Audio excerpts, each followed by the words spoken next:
Hello दोस्तों। आज के वीडियो में हम सीखेंगे रिटेनिंग बॉल के बारे में। जैसा कि आप देख रहे हैं मेरी स्क्रीन पे ये एक इंटरफेस है। इस इंटरफेस में कुछ ड्राइंग्स हैं। जैसे कि ये फ्रेमिंग प्लान है बेसमेंट का, और ये फ्रेमिंग प्लान है ग्राउंड फ्लोर रूफ लेवल का, ग्राउंड टू फर्स्ट का फ्रेमिंग प्लान है, और ये है आपका second to third floor level का।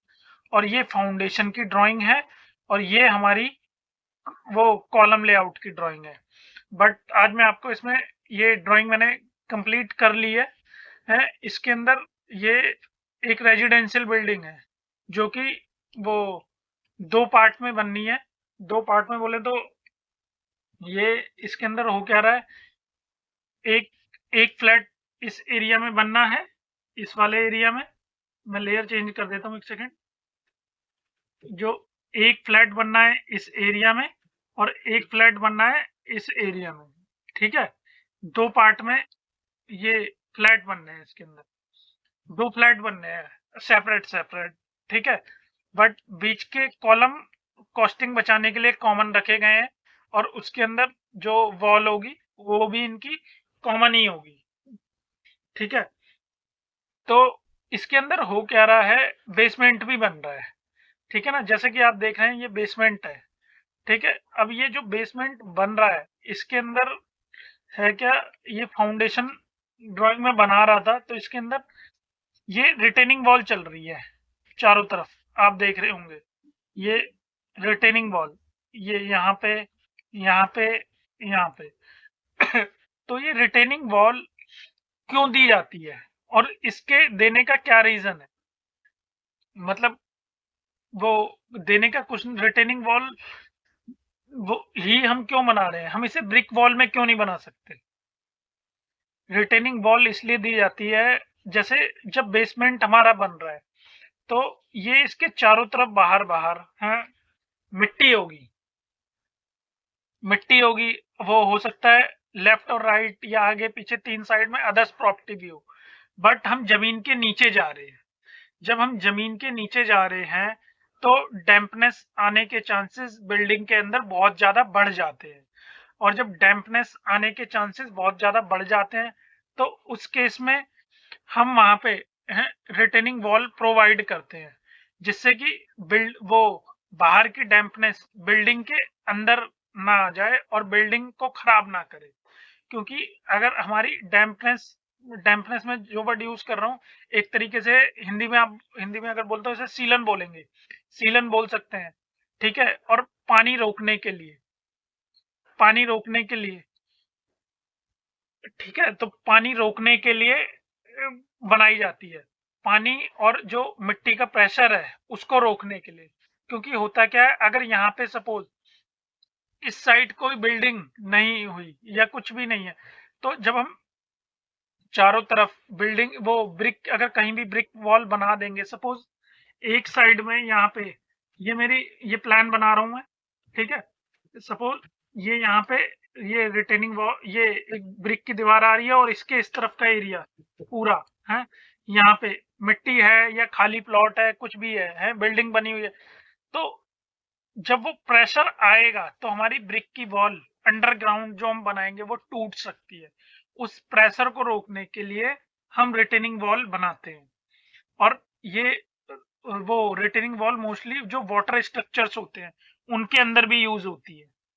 तो आप वहां पे भी देखेंगे, अब जो आप लिफ्ट पिट बनाते हैं, है लिफ्ट पिट मोस्टली हमारी है, जो लिफ्ट पिट होती है, कई लोग क्या करते हैं, ये चार कॉलम बना देते हैं।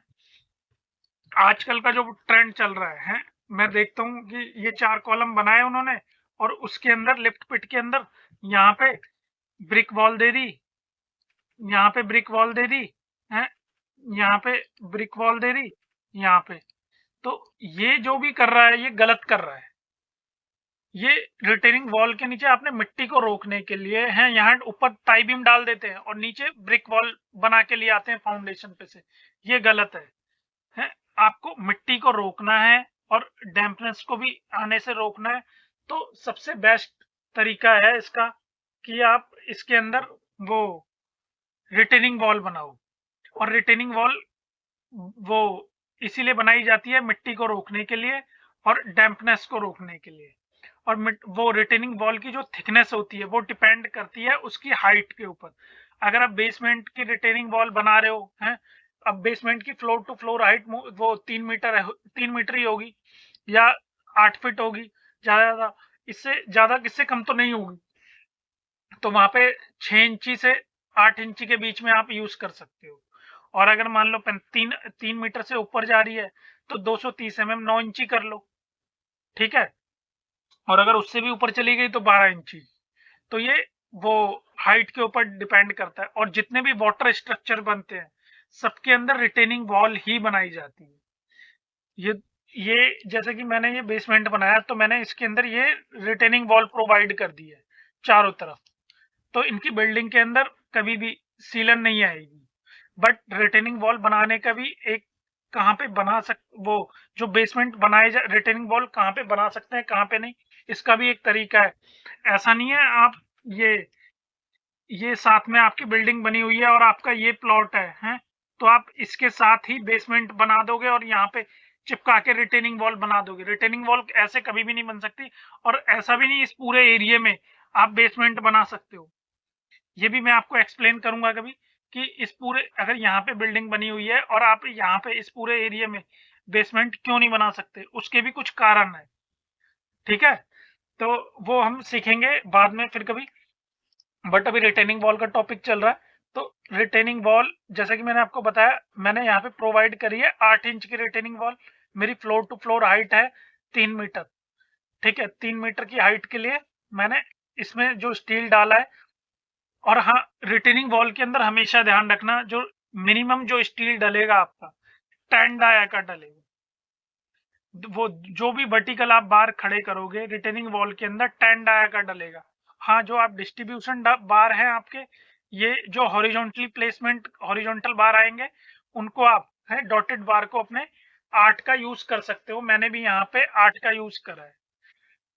तो आप जब भी नेक्स्ट टाइम कोई रिटेनिंग वॉल बनाते हो हैं और उसके अंदर वो कोई आपसे पूछता है रिटेनिंग वॉल क्यों दे रहे हैं हम, और इसका देने का क्या रीजन है, तो आप उसे बता सकते हो कि रिटेनिंग वॉल इसलिए दी जाती है।